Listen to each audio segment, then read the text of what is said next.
అప్పుల బాధలు వెంటాడుతున్నాయా? అయితే 6 జేవిఆర్ వారి జాతిరత్నాలు ధరించండి.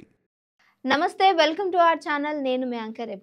రీసెంట్‌గా జరిగినటువంటి కర్నూల్ బస్ ఇన్సిడెంట్ మనందరం మర్చిపోకముందే ఈరోజు సోమవారం అంటే నవంబర్ 3 ఉదయాన్నే జరిగినటువంటి వికారాబాద్ సమీపంలో తాండూరు అనే గ్రామంలో ఇంకొక బస్ ఇన్సిడెంట్ చాలా ప్రమాదకరం. సో, మనము కర్నూల్ ఇన్సిడెంట్‌లో చూసాము. యాక్సిడెంట్ పరంగా అది బైక్ వాడు తప్ప, లేదంటే డ్రైవర్ తప్ప అక్కడ స్పాట్‌లో ఉన్నవాళ్ళు చాలా చాలా సంఘటనలు మనం చోటు చేసుకోవడం, వినటం జరిగింది.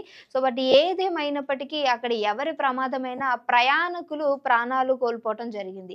కానీ తాండూరులో జరిగినటువంటి ఈ సంఘటన అక్కడ తాండూరులో ఉన్నటువంటి గ్రామస్తులు చూసిన ప్రతి ఒక్కళ్ళు కూడా హృదయాలు అక్కడి నుంచి అంటే ఆ సంఘటనను చూసిన తర్వాత భయాందోళకం. సో, అదేంటంటే మనము తాండూరు సమీపంలో అని చెప్పాను కదా! సో, తాండూరులోంచి బయలుదేరినటువంటి ఈ బస్ ఏదైతే ఉందో ఉదయం 4 గంటల 40 నిమిషాలకి తాండూరు గ్రామం నుంచి బయలుదేరడం. ఎందుకంటే అక్కడ ఉన్నటువంటి ప్రతి ఒక్కళ్ళు కూడా ఉద్యోగాలకి హైదరాబాద్‌కి రావటం జరుగుతూ ఉంటుందంట. విద్యార్థులు కావచ్చు, టీచర్స్ అండ్ చాలామంది సాఫ్ట్‌వేర్స్ ఎలా అయితే మనకి ఈ బస్సు సంఘటనలో చోటు చేసుకుందో హైదరాబాద్ నుంచి మనకి బెంగుళూరు ఎళ్ళే సమీపంలో ఎలా అయితే వెళ్ళినప్పుడు ఇలానే ఈరోజు కూడా అక్కడి నుంచి విద్యార్థులు లేదంటే ఎంప్లాయీస్ వీళ్ళందరూ కూడా ఉదయాన్నే ఆ బస్సు గనుక మిస్ అయితే మళ్ళీ ఇంకొక బస్సు ఉండదు. అండ్ దట్టు కూడా అక్కడి నుంచి మళ్ళీ హైదరాబాద్ రావటానికి లేట్ అయిపోతుంది.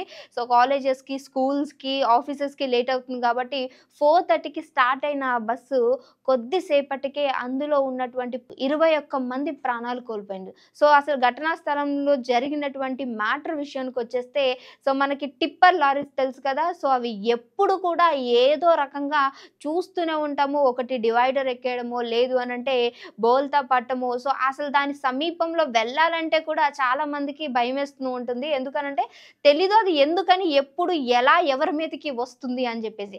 అలాంటి ఓ సంఘటనే ఈరోజు కూడా తాండూరులో చోటు చేసుకుంది. 70 మందితో ఉన్నటువంటి ఆ బస్సు.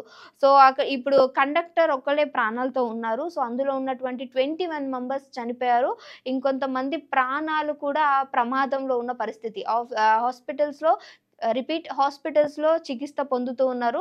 సో, కండక్టర్ చెప్పినటువంటి సంఘటన ఏంటంటే ఎర్లీ మార్నింగే చాలా మంది ఎక్కారు. 70 మందితోటి బస్సు చాలా రష్‌గా ఉంది. మీరు కొంచెం స్లోగా వెళ్ళండి అని చెప్పేసి డ్రైవర్‌కి చెప్పినప్పుడు చాలా స్లోగా బస్సుని తీసుకొని వెళ్తున్నారు. కానీ మనకొచ్చినటువంటి చిక్ ఏంటంటే ఇక్కడ మన రోడ్లనేవి ఎంత వేసినా సరే రవాణా శాఖ వాళ్ళు మరి దీన్ని పట్టించుకుంటున్నారా లేదా తెలీదు గానీ ప్రతి ఒక్క ప్రమాదం వెనక ఖచ్చితంగా రోడ్డు డ్యామేజ్ అనేది చూస్తూనే ఉంటాం. ఏదో ఒక గుంత కావచ్చు, మనకి ఈ మధ్య హైవే పైన కూడా రోడ్స్ అనేవి సరిగ్గా లేకపోవడము. సో, దానివల్ల మసకలో కావచ్చు, లేదు అనంటే నిద్రలో ఉండో చాలామంది డ్రైవర్సు దాన్ని తప్పించుకోలేక అక్కడ యాక్సిడెంట్స్ జరగడం చూస్తూ ఉన్నాం. మేబీ ఈరోజు ఇక్కడ జరిగినటువంటి ఈ సంఘటన ఈ 21 మంది ప్రాణాలు పోవడానికి కారణం కూడా నేనైతే రోడ్డు రవాణా వాళ్ళు తప్పనే చెప్తాను. సో, ఏది వీళ్ళు ముందు ప్రయాణిస్తున్నటువంటి ఈ బస్సుని ఎదురుగా వస్తున్న 50 టన్నులతో కంకరేసుకున్నటువంటి ఆ లారీ, టిప్పర్ లారీ ఏదైతే ఉందో దీనికి ఆపోజిట్ డైరెక్షన్‌లో రావటము, ముందున్నటువంటి ఆ గుంతలో ఈ లారీ టైర్ వెళ్ళటము.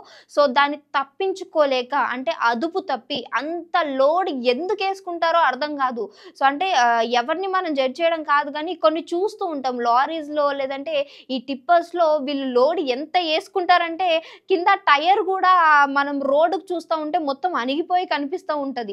ఇంకొకటైతే మళ్ళీ ఇలా వంగిపోయి అమ్మో! ఇది ఎక్కడ పడిపోతుందా అనే ఒక భయం గూడా వేస్తూ ఉంటుంది. దాని పక్కన వెళ్ళాలంటే గూడా. ఇంతింత హెవీ లోడ్ వేసుకొని వస్తున్నప్పుడు ఈ ముందు ఉన్నటువంటి ఈ బస్సు పైన పడటం జరిగింది. సో, అది అదుపు తప్పి డ్రైవర్ తప్పే అక్కడ ఉంది. కానీ ఏం చేస్తాం, ఆల్రెడీ డ్రైవర్ అక్కడికక్కడే స్పాట్ డెడ్ అయిపోయాడు. సో, ఎవరైతే బస్సు డ్రైవర్ ఉన్నారో ఆ బస్సు డ్రైవర్ కూడా అక్కడికక్కడికే మరణించడం. సో, ఈ టిప్పర్‌లో ఉన్నటువంటి ఈ కంకర ఏదైతే ఉందో బస్సు లోపలికి వచ్చేసి ఆల్మోస్ట్ మనకి బస్సులో ఉన్నటువంటి వెనకాల అంటే డ్రైవర్ వెనకాల ఉన్న 6 సీట్ల వరకు కూడా ప్రయాణికులు మొత్తం అందరూ కూడా ఇందులో 12 మంది మహిళలే ఉన్నారు. ఇంకొక బాధాకరమైన విషయం ఏంటంటే సంవత్సరం కూడా నిండని ఒక చిన్న బాలుడు తల్లితో సహా అక్కడికక్కడే మరణించడం. అసలు ఈ సంఘటన చూసిన తర్వాత కొన్ని పిక్చర్స్ మీకు యాడ్ చేయలేకపోతున్నాం. ఎందుకంటే యూట్యూబ్ గైడ్‌లైన్స్ వల్ల ఆ పిక్చర్స్ అన్ని మీకు అలౌ లేదు అనమాట. నెట్‌లో సెర్చ్ చేస్తే వాళ్ళ ఫోటోస్ అన్నీ కూడా వచ్చేసాయి. సో, బట్ 70 మందిలో 21 మంది పొద్దున్నే వాళ్ళ వాళ్ళ పనుల నిమిత్తం, అంటే ఎందుకనంటే వికారాబాద్‌లో ఉన్నటువంటి ఆ చేవెళ్ళ గ్రామంలో ప్రతి ఒక్కళ్ళు కూడా డైలీ వేజ్ పని చేసుకునేవాళ్ళు. సో, ప్రతి ఒక్కళ్ళలో ఈరోజు మహిళలు చాలామంది ఈ పనులకు వెళ్ళేవారు. అందులో 12 మంది మహిళలు చనిపోవటం జరిగింది. సో, ఇప్పుడు టిప్పర్ వారిది తప్పంటామా? లేదు అంటే బస్ డ్రైవర్‌ది తప్పు అంటామా? కండక్టర్ ఎవరైతే రాధా ఉన్నారో తను చెప్పిన ప్రకారము అందులో అంటే ఇప్పుడు కాపాడటానికి వచ్చిన మొత్తం టిప్పర్‌లో ఉన్నటువంటి ఈ కంకర అందరి మీద పడిపోవడము, ఆ కింద కంకర్ కింద పడినటువంటి ఆ ప్రయాణికులు విలవిలలాడుతూ కూడా అంటే కాపాడలేని సిట్యుయేషన్. సో, అందుకంటే ఆ అరుపులతోటి అందరూ వచ్చి కాపాడాలన్న టిప్పర్‌ని తీయాలి. అంటే అదేమి ఒక వస్తువు కాదు కదా! కట్. సో, ఆ కంకరని తీయాలి అన్నా కూడా అదేమి ఒక్క వస్తువు కాదు. ఎవరో కొంతమంది వచ్చి బలం పెట్టి లాగడానికి. సో, అప్పటికే జరగాల్సిన ప్రాణ నష్టం అంతా కూడా జరిగిపోయింది. అందులో ఇంకొక సంఘటన ఏంటంటే, ఒక చిన్న బాబు స్కూల్‌కి వెళ్ళే అబ్బాయంట. సో, ఆయన నేను లోపలే ఉన్నాను కాపాడాలని చెప్పేసి అందరూ వచ్చేసి హెల్ప్ చేస్తున్నప్పుడు నేను లోపలే ఉన్నానని తన చెయ్యిని పైకెత్తి నేనున్నాను నన్ను కాపాడండి అని చాలా ట్రై చేసి ఆఖరికి బయటకి చేయి పెట్టాడు గానీ ఆళ్ళు తీసేలోపే ఆ బాబు ప్రాణం కూడా కోల్పోయాడు. అంటే ఇప్పుడున్నటువంటి 70 మందిలో 21 మెంబర్స్ చనిపోయారు. ఇంకా మిగతా వాళ్ళ ప్రాణాలకు కూడా గ్యారంటీ లేదు. హాస్పిటల్‌లో చికిత్స పొందుతూ ఉన్నారు.